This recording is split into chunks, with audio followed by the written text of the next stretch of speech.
कैसे मान लिया जाए कि वो लोगों की बातों में आगे होंगे? उनको सियासत का नहीं पता होगा, उनको अफवाहों का नहीं पता होगा, अफवाहें कैसे फैलती हैं। फिर हज़रत आयशा को लीजिए। हज़रत आयशा हज़रत उस्मान के शहादत से चंद दिन पहले, जैसे मैंने पहले अर्ज़ किया कि हज़रत उम्मे हबीबा से जब बदतमीज़ी की गई, उसके बाद वो मदीने से रुखसत होकर तो वो गई हैं मक्का। ये कैसे मान लिया जाए कि वो लोगों की बातों में आ गई होंगी? वो तो खुद सारे हालात देख के गई थी, जो कुछ हो रहा था मदीने में खुद उसको देख के गई थी। फिर हज़रत तलहा, हज़रत ज़ुबैर, हज़रत उस्मान के शहादत के बाद हज़रत अली से मिलने आए। तमाम वाक़े को आपके उस्ताद मोहतरम ने लिखा है। और उन्होंने जब हालात को ठीक करने का मुतालबा किया तो हज़रत अली ने उनसे यही कहा कि भाई मैं आपके सामने जो मैं कर रहा हूँ आपके सामने हूँ, मैं कर रहा हूँ। 18 से 20 सहाबा अलग होकर बैठ गए हैं, वो मेरा साथ नहीं दे रहे। शाम में अलग एक मेरे लिए मसला खड़ा हो गया और आप लोग जो है वो मेरा उस तरह साथ नहीं दे रहे जिस तरह कि आपको देना चाहिए। आप सब लोग मेरे साथ मिलें, मुत्तहिद हों, तो ये मसला तो मैं फ़ौरन सबसे पहले हल करूँगा। लेकिन इसके बावजूद ये दोनों जो असहाब हैं ये इजाज़त लेके मक्का चले गए। तो ये कैसे कहा जा सकता है कि इन असहाब पे अफवाहों का असर था या साजिशों का असर था? ये तो एक बात हो गई। दूसरी बात जो इससे भी ज़रूरी है वो ये है कि अगर मॉडल टाउन के वाक़े में जो उस वक्त की जमात के जो आला ओहदेदारान थे जिनका नाम बराह रास्त आ रहा है इस मौके के लिए, अगर वो खुद सामने आके सिद्क़ के दिल से मीडिया को आगे बताएं कि ये वाक़या हुआ था, ये यूं हुआ और ये यूं हुआ, उसके बाद कौन सी अफवाह फिर अफवाह रह जाएगी किसी बड़े बंदे के लिए या किसी बड़े शख्स के लिए? लाल मस्जिद के वाक़े में अगर शेख साहब, चौधरी साहब या उस वक्त के जो सदर थे या ISI के जो चीफ हैं वो आके अगर मीडिया में सिद्क़ के दिल से तमाम मामला को बयान करें तो कौन सी अफवाह रह जाएगी? और यही हाल 71 की जंग का है। अगर या मशरक़ी पाकिस्तान के अलग होने के अगर भट्टो साहब, शेख मुजीबुर रहमान साहब और याहिया खान साहब अगर वो हर चीज़ बता गए होते सिद्क़ के दिल से, तो उसके बाद किसी अफवाह का क्या उसकी वक़्त रह जाती? बिल्कुल इसी तरह हज़रत अली ने कौन सी सियासत की इस मामले पे? उन्होंने कौन सी अफवाहें फैलाई? वो तो बराह रास्त इनके पास अपने सफ़ीर भेज रहे थे, ख़त खिताबत कर रहे थे, उनको सारे मामला बता रहे थे। उसके बाद ये कैसे कहा जा सकता है कि ये जो असहाब हैं ये ख़ुसूसन हज़रत माविया वो साजिशों की जद में आ गए या वो अफवाहों की जद में आ गए? और फिर क्या इन लोगों ने बराह रास्त हज़रत अली से ख़त खिताबत नहीं की होगी? बिल्कुल की होगी और की है।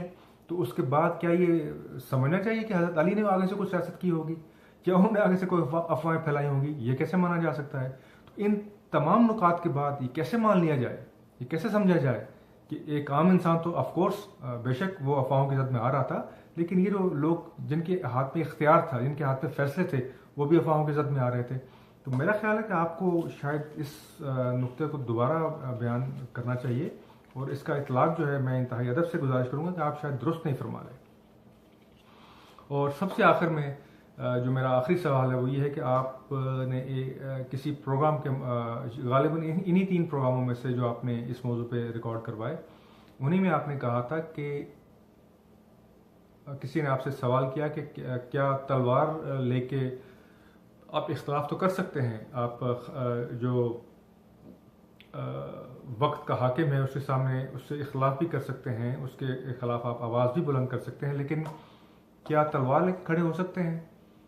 तो आपने ये फरमाया था कि उसमें आपने एक हदीस बयान की थी कि तलवार लेके खड़े तो हो सकते हैं लेकिन उसके लिए बड़ी कड़ी शराइत हैं। और आपके अल्फाज ये थे कि हुजूर पाक की ये हदीस है कि तलवार लेके खड़े होने से बेहतर है कि तुम किसी दरख्त की खो में जाके बैठ जाओ। तो मेरा आखिरी सवाल ये है, इस हदीस का इतलाक़ क्या खलीफा राशिद पे ज़्यादा मौजू आता है या उनके ख़िलाफ़ जो साहब हज़रत माविया खड़े हुए उन पे ज़्यादा मौजू आता है? क्योंकि आप कुछ भी कह लीजिए, दोनों अशख़ास बराबर नहीं हैं। अगर दोनों अशख़ास बराबर होते तो मैं आपसे फिर ये सवाल करता हूँ कि आप हज़रत माविया को 5वां खलीफा क्यों नहीं मानते? फिर अगर दोनों अशख़ास बराबर खड़े थे, दोनों ही ठीक थे, दोनों गलती पे नहीं थे, एक चौथे खलीफा को तो सारी उम्मत मानती है, कोई शख्स इख्तलाफ नहीं करता। अगर आप करते हैं तो आपको बताना चाहिए। लेकिन अगर आप हज़रत माविया को हर तरह से सही मानते हुए भी एक खलीफा राशिद नहीं मानते, तो तो फिर ये जो हदीस है तलवार लेके हाकिम के सामने खड़े होने की, ये किस पे ज़्यादा सादर आती है, हज़रत अली पे या हज़रत मुआविया पे? तो ये मेरे चंद सवालात थे जो मैंने पेश किए।